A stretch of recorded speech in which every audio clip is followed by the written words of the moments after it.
ঢাকা শহর মূলত দুর্গন্ধ এলাকা, তারপরেও ভাবছিলাম এই হাতিঝিলটা মনে হয় একটু সৌন্দর্য এবং আবহাওয়াটা অনেক সুন্দর থাকবে, বাতাসগুলো নির্মল থাকবে। কিন্তু ভাই বিশ্বাস করেন, আমার নাক অসুস্থ, তবুও এই নাকে এত পরিমাণে দুর্গন্ধ ঢুকতেছে যে মানে দেখেন পানির অবস্থা একদম ময়লাতে ভরে যাচ্ছে।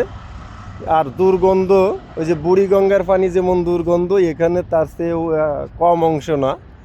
তো এখানে আসলে প্রকৃতির হাওয়া নেওয়ার মতো কিছু নাই, কারণ এই পানির যে দুর্গন্ধ, এতে আরও অসুস্থ হয়ে যেতে হচ্ছে।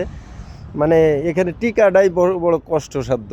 মানুষজন সকালবেলা এর চারিপাশ দিয়ে হাঁটাচলা করতেছে, কিন্তু আসলে ওই দুর্গন্ধ জ্বালাই দম বন্ধ হয়ে যাচ্ছে। এত পরিমাণে নষ্ট হয়েছে এই পানি, আর এত পরিমাণে গন্ধ হয়েছে এই পানির ভিতরে। কিচ্ছু করার নাই আসলে, এটা আমাদের দেশটাই এমন, সব জায়গায় দুর্গন্ধ আর মানুষের স্বার্থই আগে, যার কারণে এগুলা নষ্ট করে খালি, আর উন্নয়নের নামে খালি চুরি চামারি আসলেই।